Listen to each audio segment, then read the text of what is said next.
On. Thank you.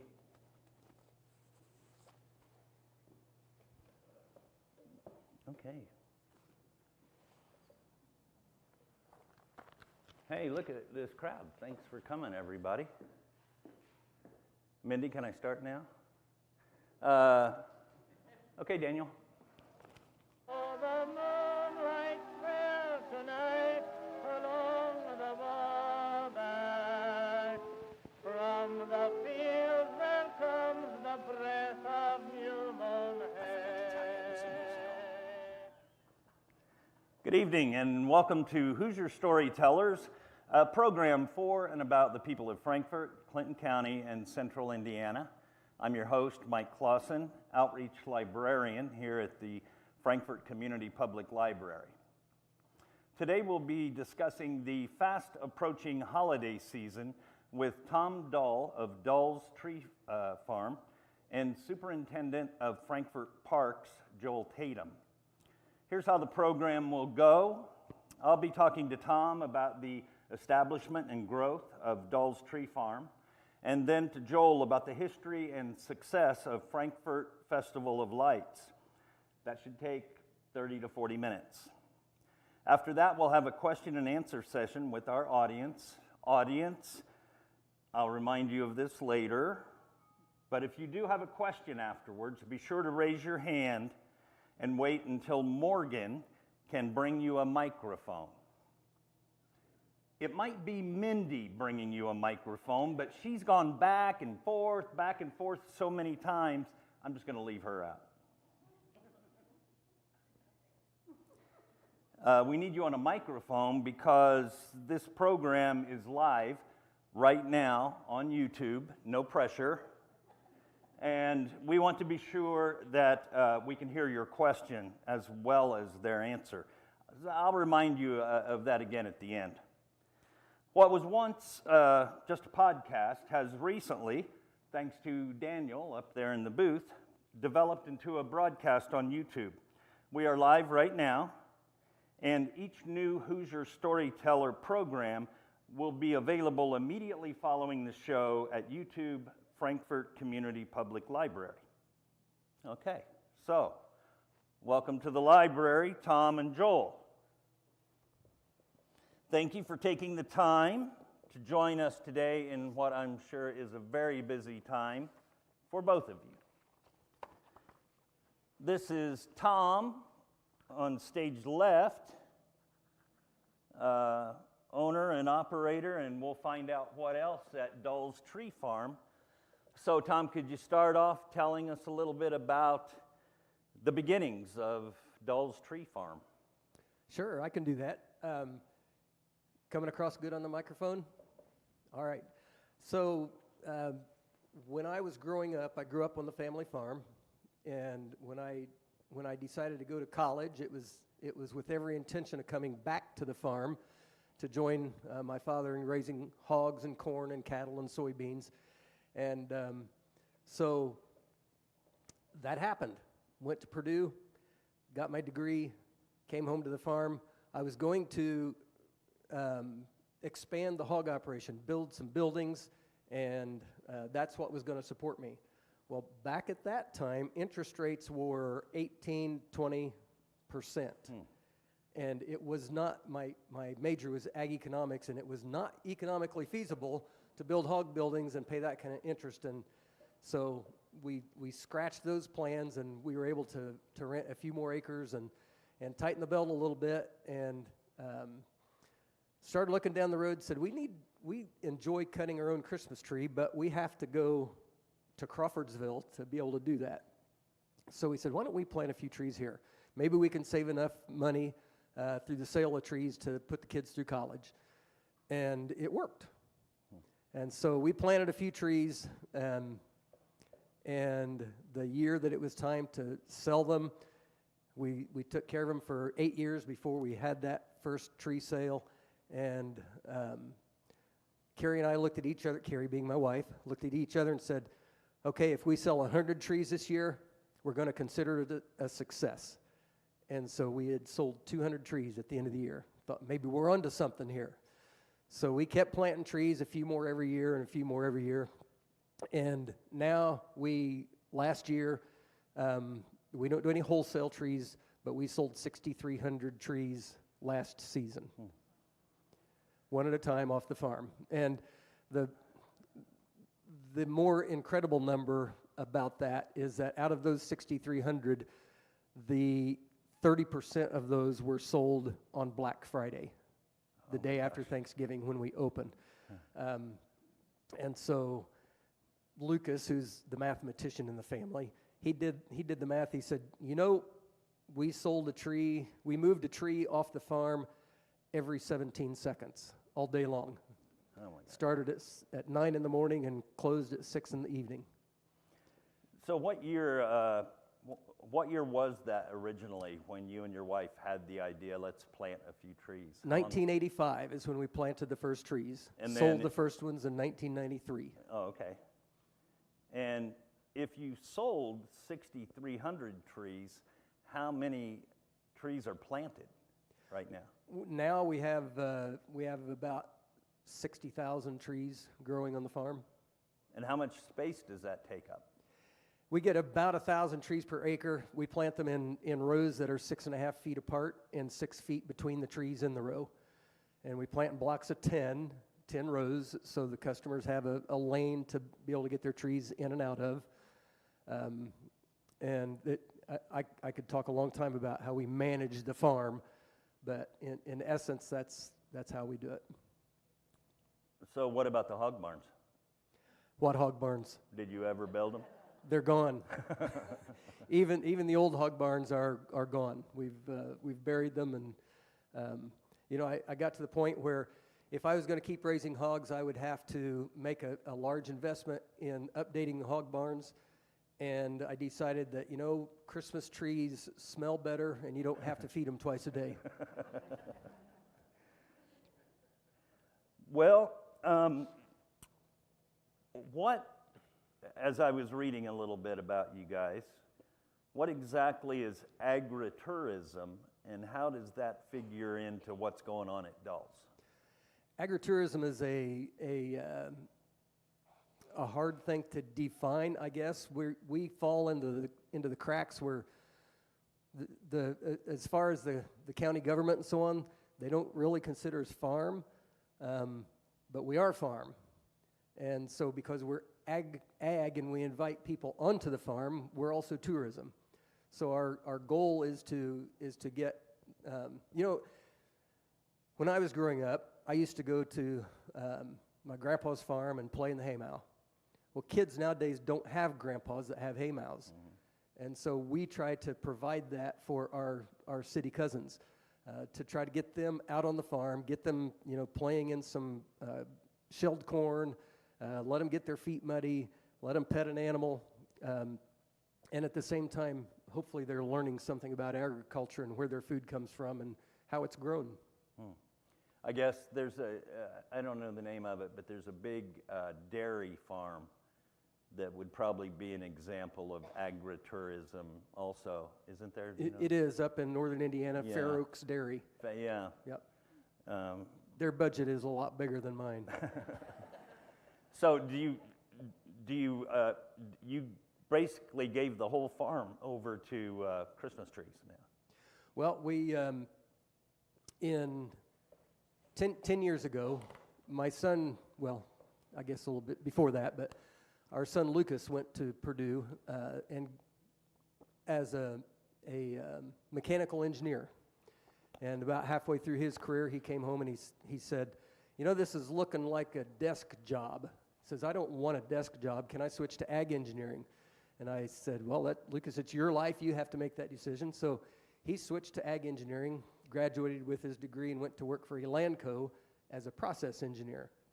After being there a year, he said, this is not what I want to do with my life. He came back home to Carrie and I and said, can I come back to the farm? And we said, well, we had no idea that you were interested in that, but let's figure out how to make this work. So I said, how are we going to pay for you? And he said, well, we've got the infrastructure already there. We've kind of got a clientele built in with our Christmas tree customers. Let's sell pumpkins. And so that's when the pumpkin farm was born, and that was 10 years ago. And this year, we entertained a little over 40,000 people during the fall season. Well, I was going back and forth. My next question was going to be, I know that you have expanded a little bit, and it's not just trees and Christmas now. There are other things going on, and even though this is kind of a holiday show, there's Thanksgiving, and we're just past Halloween. I was going to ask you, before you start selling your trees on Black Friday, I guess, what's going on right now at Dulles with the pumpkins? Well, right now, we are cleaning up, putting away all the pumpkin season stuff, and we're actually building a lot of new driveways right now, infrastructure, because the Christmas trees are getting farther and farther away from the barnyard, and so we're trying to figure out how we're going to haul people out to the field and haul people and their trees back to the farm. So we've got a plan. You know how plans go, though. So we'll see how it works, we hope.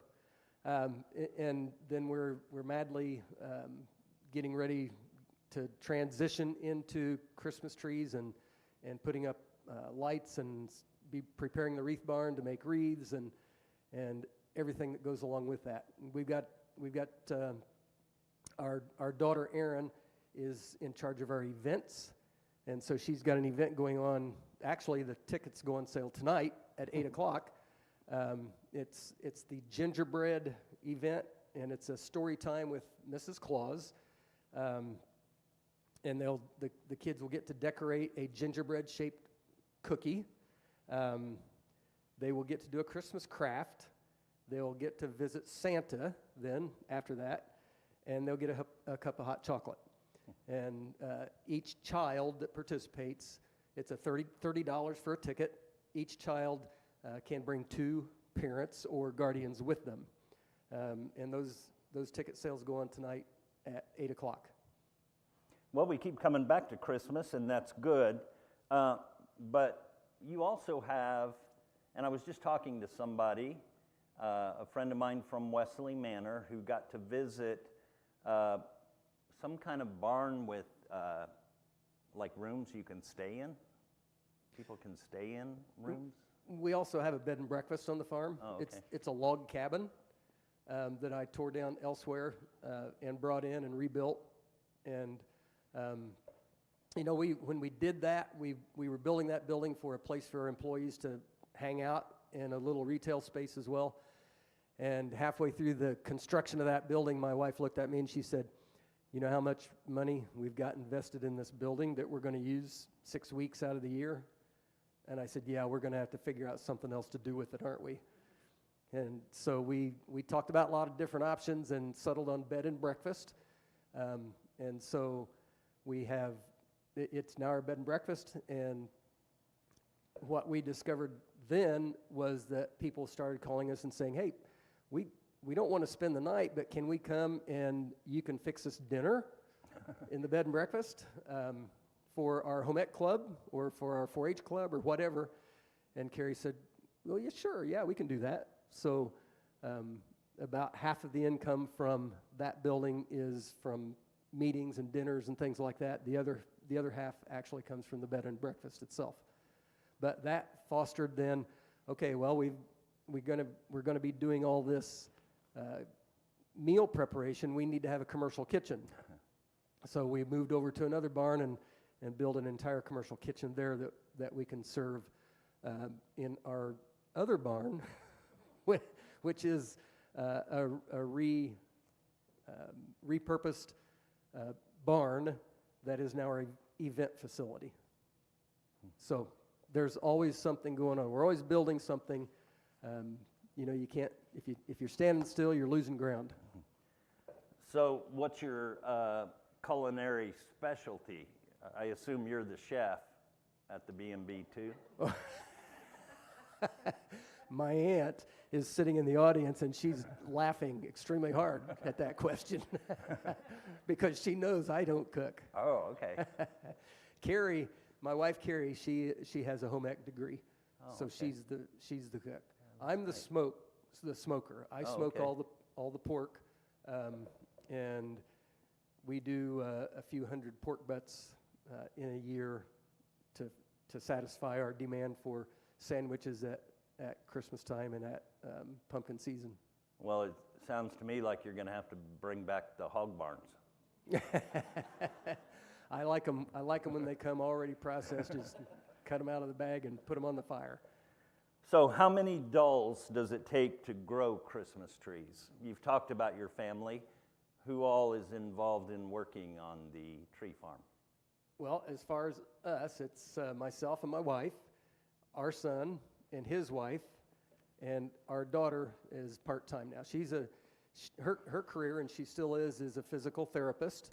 I told her that was a good plan because I'm going to need her, and I have already, and she's helped. So we are all fully employed there.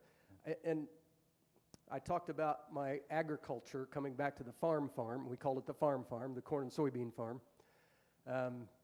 At 2018, when we were reorganizing the business side of the farm and the business structures and doing some more estate planning and so on, I looked at Carrie and I said, now might be a time for us to think about retiring from grain crop production. And when she picked her jaw back up off the floor, she said, I think that's a good idea. So we turned all of our grain crop production over to my nephew to help him grow his farm, and we focused our full attention on the Christmas trees and the pumpkins. Okay, well that brings me to a question kind of concerning that. So you open in the fall for the pumpkins about what time? It's usually the last 2 weekends of September, and then every weekend in October. And then you're really busy through January. What do you do the rest of the year? Recover. No, in January we're assessing the previous year, reevaluating how things went, how we could do things better, what things we want to try to add, what things we might want to try to dispense with. We have meetings with our staff. We have different people in charge of different areas of the farm, and so we get feedback from them and figure out how we can do things better, more efficiently, and then figure out how we're going to do all that. And then think about once the end of March arrives and April gets here, we're hitting the ground running by planting Christmas trees, and it doesn't slow down from that point until the end of the year. Because this we had this crazy idea 4 years ago about why let kids have all the fun for egg hunts. So we started an adult-only egg hunt, and we have 4 hunts that each hunt is 50 teams, and a team is 4 to 6 participants, and those teams are each required to find 8 eggs, only 8, one of each color. But it's not just go out and pick up the egg. It's, well, there's an egg. How do we get that one? Yeah. So it's some problem solving and puzzle solving, and as well as observation skills. But it's a lot of fun. And out of the four hunts, the first one, the Saturday night hunt, sold out when we put tickets on sale. It sold out in 3 minutes. And then the next one was sold out in 7 minutes or 10 minutes or something, but they were all gone in 45 minutes. So it's become a very popular event for us. Well, it sounds like you have Halloween, Thanksgiving, Christmas pretty much covered, but there's a lot more holidays. Maybe there's a July 4th thing. What's coming up in the future? Anything? Well, you're almost right on the July 4th. We do our Christmas in July event. And that's a vendor event that people come and sell their wares on the farm. That, I think, is 4 years old as well. And this year we had 150 vendors out there selling their wares. And That's become a popular thing as well. Then we have the corn maze, and we partner with a brewery to do a Taste of the Maize event where we feed them a nice pork chop dinner, and so we have more ideas. Stay tuned. Who cooks the pork chops? Nice. All right. Okay. Well, thanks. That's all I have for right now. If I think of another good question, I'll come back to you. Absolutely. Thank you. And if you think of anything to contribute, go ahead. But right now, we're going to turn our attention to the Frankfort Parks Festival of Trees. This is Joel Tatum. Hi, Joel. Hi. Congratulations on your new position. How's it going out at the park?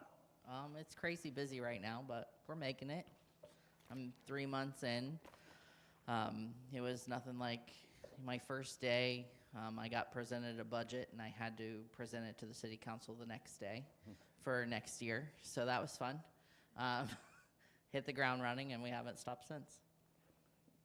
We're going to talk about the park as a whole a little bit, but mainly we're here to talk about the Festival of Lights, how that came about, how it's going, do people still enjoy it? But let's start at the beginning. Who had the idea to put 10 kajillion lights all over the TPA park? So it was started in 1992 by Superintendent then Travis Sheets and Mayor Harold Woodruff. They had the idea of putting the lights in the park, and so they started with just a few displays, and they built a permanent light tunnel that has since been removed, but that was how it started. It was just a few displays that they scattered out, and they had some businesses that sponsored renting the displays, and then it progressed over the years to what we have today. So you started with basically a light tunnel that people could drive through, come see the fabulous light tunnel at the park. Well, it's expanded considerably. About how many lights? Do you have any idea how many lights are in the park now? There's over 1 million. We don't have the exact number. I know I just purchased 50,000 lights. We picked them up on Tuesday. So there's a lot. You know, I wondered what happened because I went to Walmart to buy some lights. Shelf is empty. Yeah, we buy commercial grade lights, obviously. So a lot of light manufacturers are actually in Marion, Indiana. And so we go over there. We deal primarily with a company called Winterland, but we go over there and we buy our lights from them. Do you have any lights out there, dolls? We do have a few lights. Nothing like what they have there, though. You might want to consider a tunnel. Like I said, stay tuned. We call it the Tunnel of Love. Is what we call it. Everyone loves to put it up. But it's removable now, so we take it down, and we actually have 2 light tunnels that we put up. Well, my next question was about that. Just logistically, do you put up and take down every one of those 1 million lights every year? We're supposed to. We'll walk past a tree every now and then and be like, oh, there's still Christmas lights. But yes, we do take them down for the most part and put everything back up. And from my experience with Christmas lights, how in the world do you keep them all from getting tangled up? So we have these giant rolls. I don't even know where they came from, but they've manufactured like roll hangers that sit in the back of the trucks, and they're these big spools, and we divide them by color and by size and by the different functions that they do. And so we'll have a roll of green and a roll of green twinkle and a roll of C7 green, and that way we can keep them all straight, and then we put them on the back of the trucks and we just go out and start decorating things. Daniel, you can start showing us a few if you like. It must drive you crazy when one bulb burns out and you got to trace the whole thing so that it still works. Does it work that way still? No. So with the LED lights, If one bulb goes out, they all stay on for the most part. We do have to go out and fix and replace them as the season goes on, whether they broke, whether a squirrel chewed through them, whether someone hit them with their car. I mean, it does happen. So we have to go out and constantly fix things. And then they're all, I mean, you must have spent a fortune in extension cords.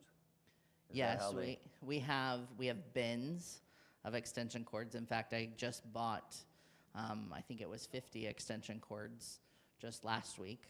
But we have different bins of 25-foot, 50-foot, 100-foot home cords. And then we also use a lot of what we call dead strands, which are Christmas light strands that don't work anymore. But we can still use them as an extension cord, essentially. So we'll plug them in and run them to where we need to go and plug them in. Okay. Do you count the cars? Do you have any idea of how many carloads of folks visit this every year? They did count them one year, I was told, and there was over 100,000 cars. But I don't honestly know, but I have been in talks about possibly getting a counter this year so that we could see how many cars go through. Yeah, 100,000.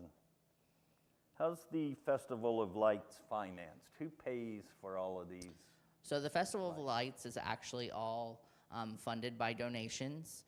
We get different businesses to sponsor displays because we do actually own all of the displays that you see now.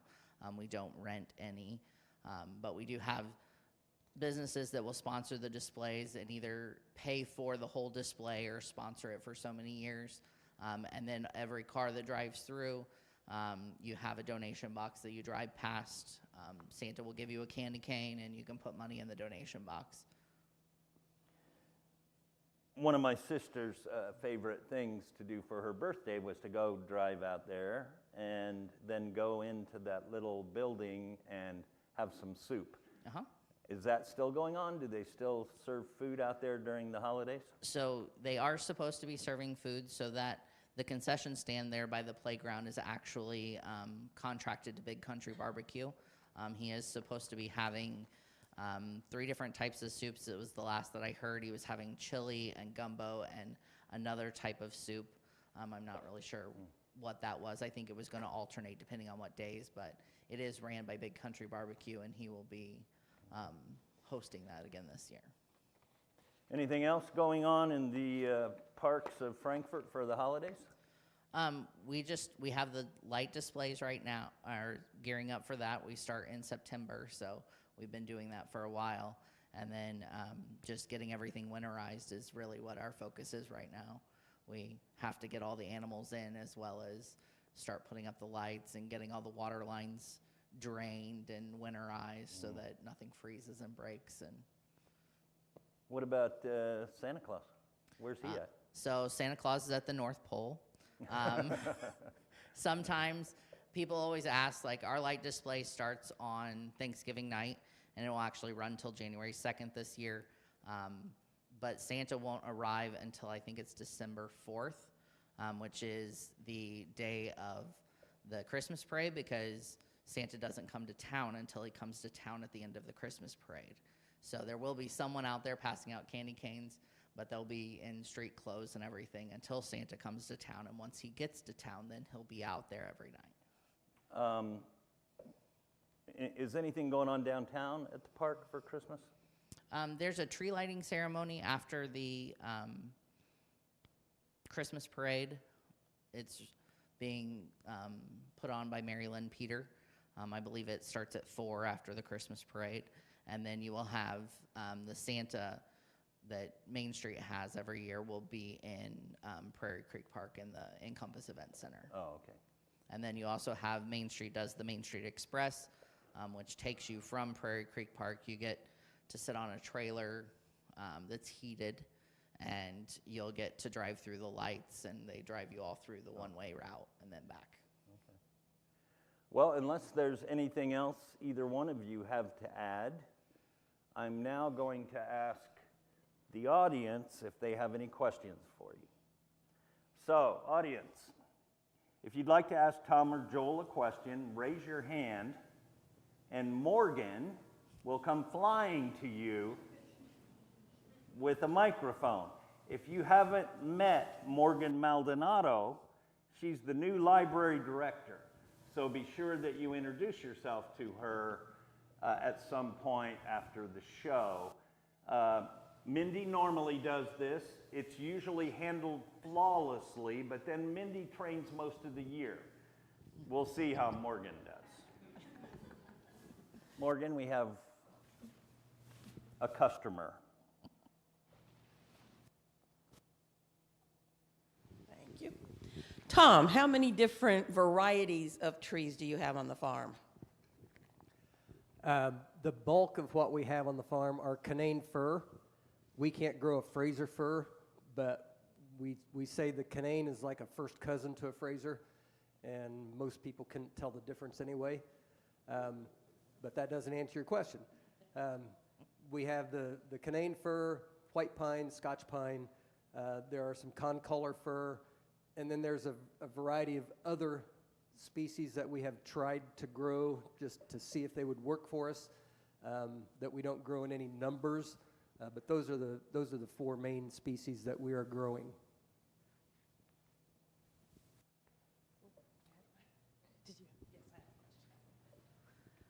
So I just wanted to ask you how many acres on the farm, and then I know you just said you had a lot of species of trees, but how fast do the trees grow? So if you have 60,000 and you sell 6,000, you know, how long does it, how many feet does a tree grow each year so that you can keep your inventory?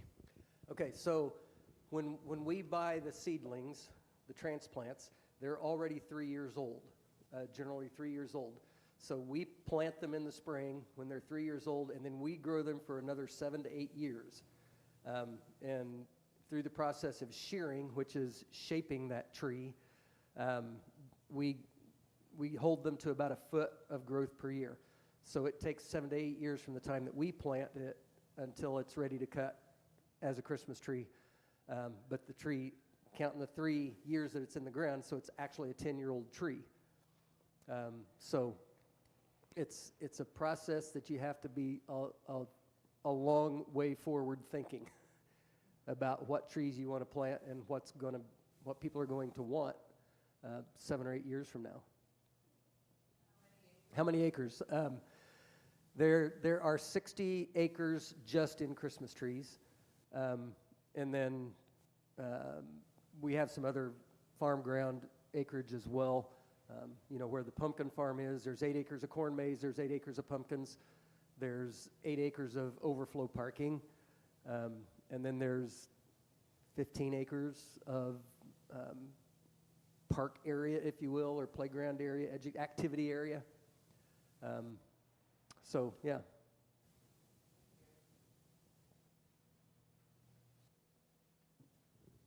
Hello, Tom. I had a question about weather-related costs and things like that. You know, if you have a year where there's a drought, you have to compensate for that, you know. And how does it affect the trees themselves? It's still farming. You know, if we have a drought and we can't, generally, if we can get the trees to survive the first and second years, then they're pretty resistant to drought. Yes, they will be affected, but they won't generally die unless it's a very severe drought. In 2012, we had a very severe drought, and we lost trees in parts of the field that were this tall. And what do you do with those? Well, I discovered that those trees, even though they were dead because they died from drought, they didn't drop their needles.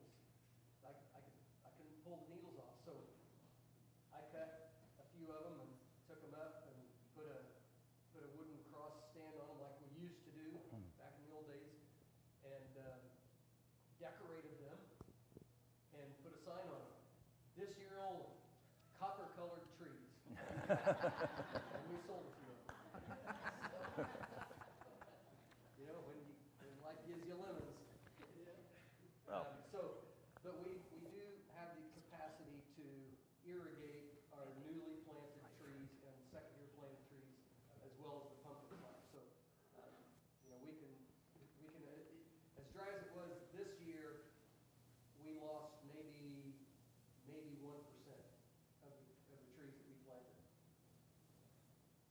Joel, on the displays that you have, you didn't mention this, but aren't some of those in memory of people?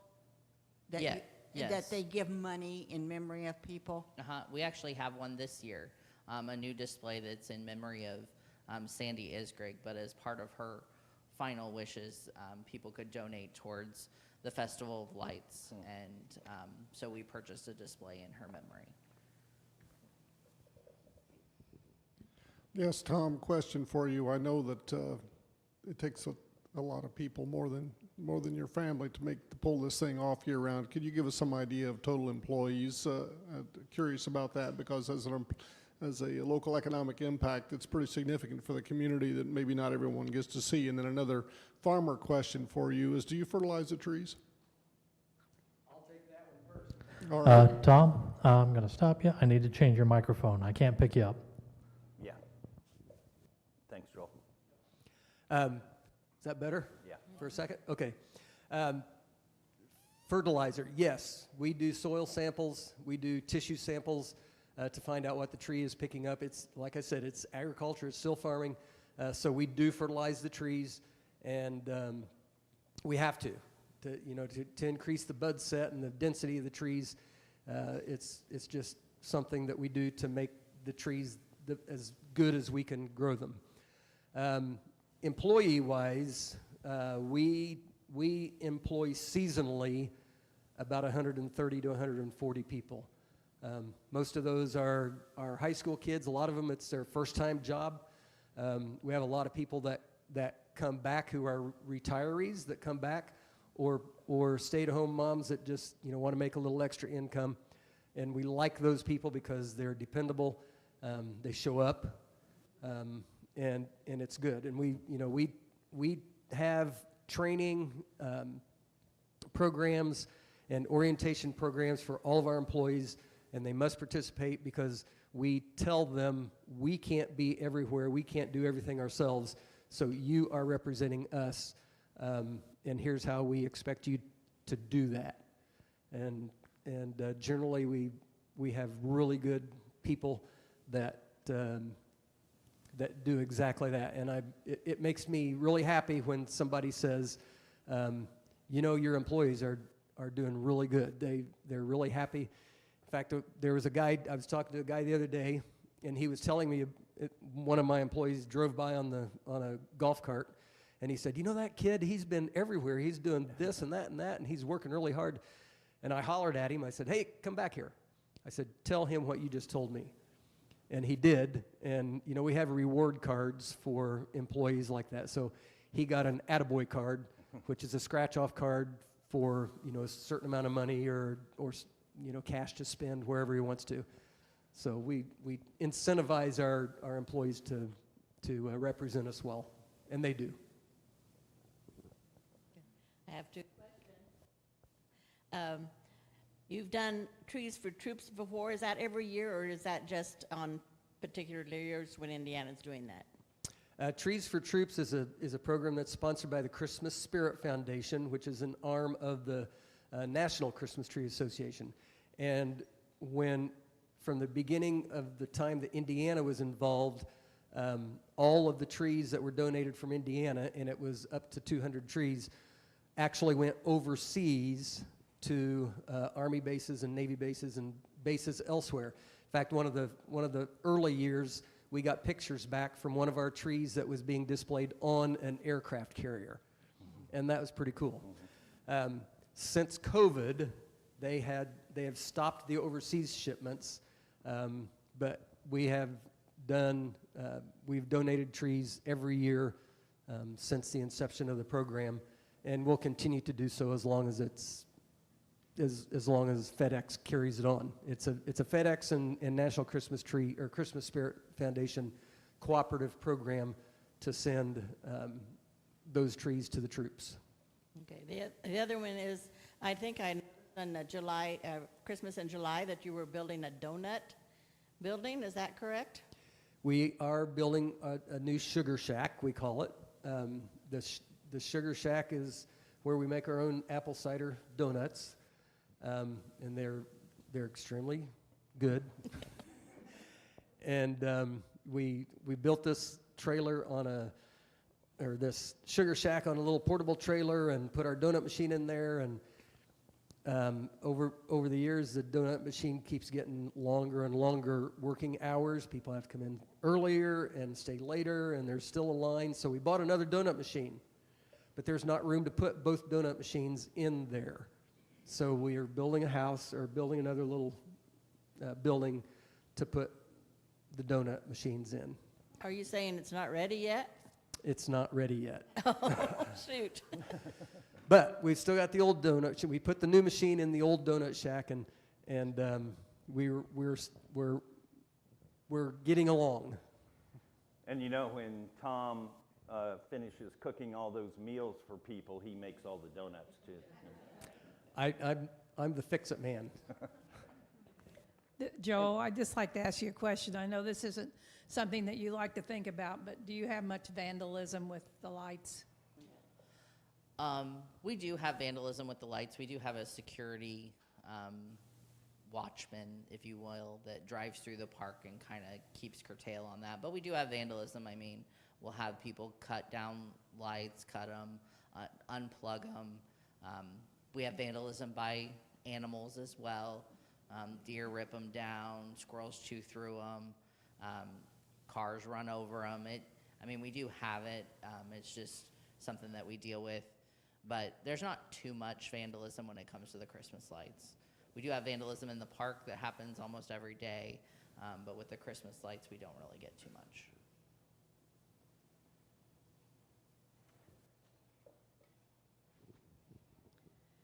Do you have a planned route? Like, is it like a one-way loop or anything through the park? Yes, so I think it was 4 years ago, they changed to a one-way route through the park.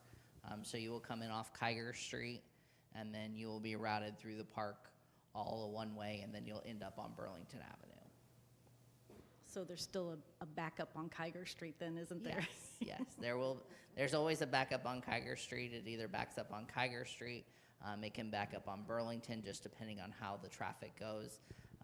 I've seen the backup clear out on Jackson Street before, which is really good for us. I mean, it is ran totally on donations. Last year was I want to say our total for donations was around $38,000. So that's pretty good. We also pay for the electric bill out of that, which our electric bill is about $4,000 now. Before we switched to LED, it was around $10,000. Wow. So that's cut it down a lot. But you will expect backups. I used to live on Burlington Avenue, and I can't tell you how many times they were backed up past my house on Burlington, but that's a good sign for us. You know, the way to avoid that, something I've liked to do is I go during the day, and there's hardly anyone there, right?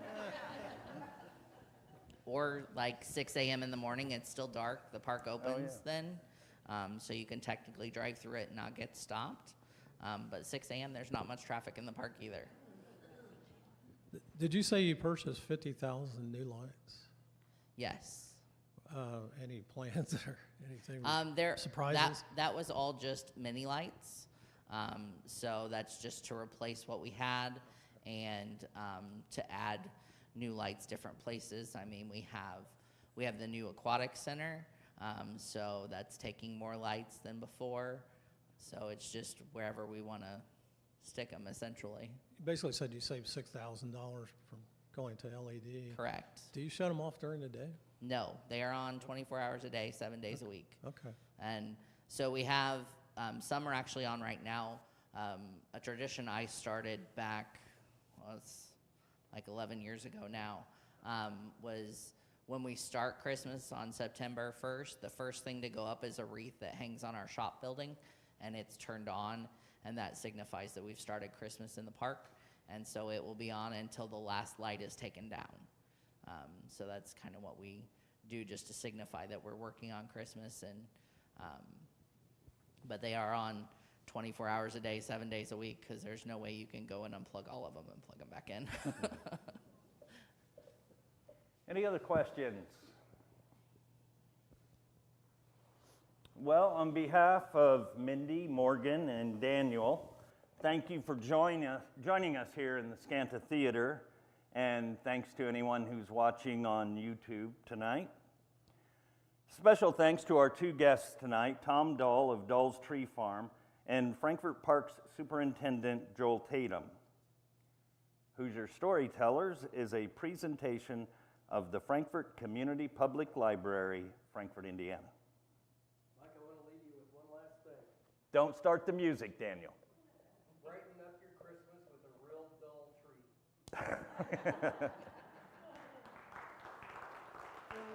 On the back